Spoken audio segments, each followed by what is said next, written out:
Thank you for your questions. May God bless America.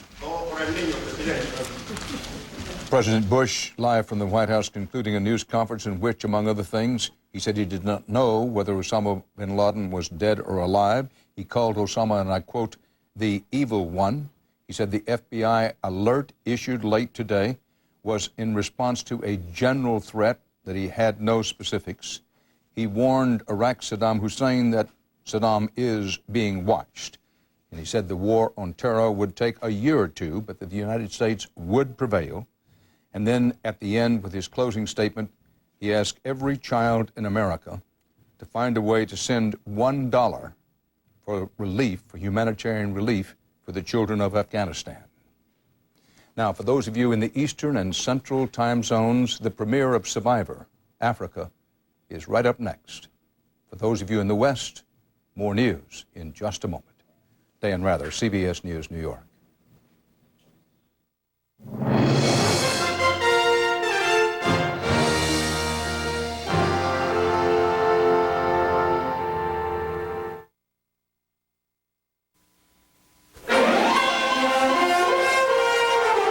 This is the CBS Evening News with Dan Rather reporting from CBS News headquarters in New York. And this is a special West Coast edition. Good evening. As you just heard, President Bush told the American people tonight, and I quote, we've accomplished a great deal in the 1 month after the attack on America. In his first primetime news conference, the president gave few specifics about the FBI's sudden warning late today of possible new terror attacks in the next few days, as the FBI alert put it. President Bush urged Americans not to live in fear because, he said, that's what the terrorists want. CBS's John Roberts is at the White House. John? Dan, in his first primetime press conference, the president talked about the state of war, saying that we have ruined bin Laden and al-Qaeda's training camps, we have weakened the Taliban military, and we have taken away their ability to shoot at us from the skies. The president also said that success of this operation does not depend on getting bin Laden. Success would be measured in breaking the back of the terrorist organizations. He also said that he would consider an amnesty for countries that have in the past sponsored terrorism if they were to come around to his way of thinking and support the global effort against terrorism. Dan, he even said that he would give the Taliban that chance. My focus is bringing al-Qaeda to justice and saying to the host government, you had your chance to deliver. Actually, I will say it again. If you cough him up and his people today, that we reconsider what we're doing to your country. You still have a second chance. Just bring him in. The president also talked about that FBI warning, Dan, that you mentioned, saying that it was just a general threat, but vowing to the American people that if the administration receives information about a specific threat or a specific target, they will pass that information along. The president also suggested what the American people could do to remain vigilant, saying if you see anything untoward, his example, if you see someone who's not authorized to, getting into a crop duster, report it.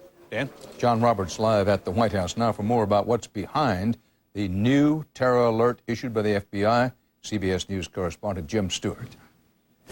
U.S. officials say the latest warning is the result of a CIA analysis of several intercepts and intelligence findings that hint that terrorist acts in the near future could occur. One source said it was a steady burst of overheard communications, internet chatter, and other indicators that led them once again to urge Americans to be alert. It's hard to imagine, however, how much more alert U.S. law enforcement and the military could be. It was only 4 days ago that the FBI went to its highest alert ever following the start of the U.S. and British bombing campaign in Afghanistan. That prompted new layers of security at the nation's airports, increased harbor patrols, and security reviews at all of the nation's nuclear power plants. The latest warning wasn't specific. It reads, certain information, while not specific as to target, gives the government reason to believe that there may be additional terrorist attacks within the United States and against U.S. interest overseas over the next several days. That Osama bin Laden and his terrorist network would like to carry out such attacks certainly comes as no surprise, since both bin Laden and his spokesman recently called for a holy war against the United States. What appears to be going on here is that no one in government ever wants to be accused again of not warning the public at the first hint of trouble. So we may be seeing a lot more high security alerts in the future. But what may also be happening, officials suggested, is that the terrorists are testing us. What better way to study U.S. defenses, they suggested, than by hinting at an attack just to see how we respond. Jim Stewart, CBS News, Washington. When CBS News Tonight asked the Justice Department what the public should do about this terror threat, spokeswoman Mindy Tucker said, and I quote, "We hope the American people will be on their highest alert and that they will use the new information to be prepared but not panicked," end quote. On this fifth day and night of airstrikes in Afghanistan, U.S. pilots had fewer targets to choose from. But as CBS News national security correspondent David Martin reports, they hit those targets harder than ever. A huge explosion on the outskirts of Kabul is the most vivid example of the damage the airstrikes are doing. But according to Defense Secretary Rumsfeld, not the only example. I have seen several examples where there were enormous secondary explosions, in some cases that went on for several hours. Gun camera video shows the fiery aftermath of an attack on a surface-to-air missile site. Before and after satellite photos show the damage done to a Taliban military garrison and to a line of fighter aircraft. Those targets are easily spotted from the air, but some targets are being spotted from the ground by CIA teams operating with the rebel army known as the Northern Alliance. We are obviously receiving communications from the Northern Alliance. It's possible to use that in target planning. American jets can now orbit over Kabul in broad daylight, but Secretary Rumsfeld says there is still a threat from anti-aircraft fire. And it is AAA, and it's man-portable surface-to-air missiles, and I believe one or more surface-to-air missiles of considerably greater capability. Shoulder-fired Stinger missiles cannot reach high enough to shoot down a bomber, but they are deadly against helicopters. U.S. helicopters are positioned both north and south of Afghanistan, in Uzbekistan and Pakistan, ready to pick up any downed pilots. So far, they haven't been used, but there almost certainly will come a day when helicopters carry commandos into Afghanistan in pursuit of Osama bin Laden. Although a senior British officer indicated it could be a long time before the bombing ends and the manhunt begins. We must expect at least to go through the winter and into next summer at the very least, because with winter coming on in November, things will slow down a bit. The bombing campaign is not likely to kill bin Laden, but the U.S. and Britain are counting on it to flush him out. We'll actually flush him out and be flushed out by an Afghanistani person who doesn't support him probably in the first instance, and when he finds out, he'll tell us and we'll do something about it. Secretary Rumsfeld warns that even if bin Laden is captured or killed tomorrow, his terrorist network will keep on operating without missing a beat. Dan? David Martin live at the Pentagon. On the ground in Afghanistan, Taliban officials say that U.S. attacks have killed more than 200 people, including, they say, many civilians. Those claims cannot be confirmed. But from behind the northern lines of the anti-Taliban alliance, which calls itself the United Front, CBS's Elizabeth Palmer can confirm the intensity of the air campaign. Tonight, U.S. warplanes continued to rain bombs on Taliban troops, weaponry, and military compounds outside Kabul. But during daylight today, a new tactic. For the first time, jets screamed through the clear blue skies above the capital city, sending residents scrambling for cover just as they were picking up the pieces and putting out the fires from last night's bombings. Afghanistan's southernmost city, Kandahar, was hammered yet again, suffering a direct hit on a munitions dump. Warplanes targeted a compound near the airport where bin Laden followers have been living. The eastern city of Jalalabad, believed to be a center for al-Qaeda guerrilla training camps, was among the worst hit. In the north, the United Front is claiming important victories.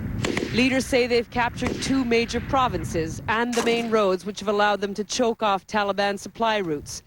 But these are not necessarily combat victories. Rather, many of them are brokered deals based on ethnic ties, convenience, or even cash.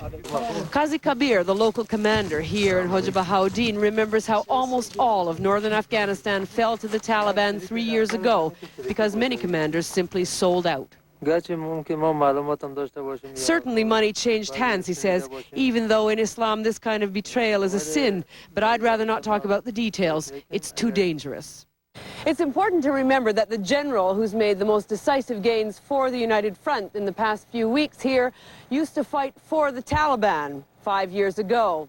It's a reminder that the United Front is not in fact a unified, cohesive army, but a fragile and volatile coalition. Dan? Elizabeth Palmer in northern Afghanistan. The Democratic and Republican leaders of the U.S. Senate said today they will introduce a resolution declaring September 11th a National Day of Remembrance. And how could we forget? In the rubble of the World Trade Center, the grim recovery work goes on around the clock. But for a moment, they stopped the clock today, as Lee Cowan reports in tonight's Eye on America. The skies over Ground Zero today looked much as they did 1 month ago. The smoke still so thick, it blotted out the sun. The difference was the silence at exactly 8:48 a.m. The fire is still burning, but from it has emerged a stronger spirit, a more unified country, a more unified city, and a more unified world. From lights and sirens to tolling bells, one for each hijacked plane. All across the country, people paused to remember. But as much as today was about looking back, the president reminded a nation at war it was about looking forward, too. Today, we are a nation awakened to the evil of terrorism and determined to destroy it. As the fifth day of attacks came to an end overseas, at home, the rebuilding has barely begun. Repairs to the Pentagon could take more than a year and a half and cost more than 7 times what it cost to build in the first place. In lower Manhattan, residents still wear face masks. Businesses are closed, and complete strangers still pause in front of pictures of the missing. Nearly 5,000. At least 80% of the rubble still remains a month after the attack. Fires still burn, bodies are still found. Never has a single month seemed so long, and the end so far away. It doesn't change. I mean, it doesn't change. It's like working in the cemetery. Every day. You're still searching, hoping that you're going to find somebody. You just can't give up. But a month later, thousands haven't been found. This new war has forced a new way to bury the dead. Empty helmets replacing the bodies of those who may never come home. In New York, this is Lee Cowan for Eye on America. And that's part of our world tonight. We invite you to join us again tomorrow for the CBS Evening News. Dan Rather reporting. Good night.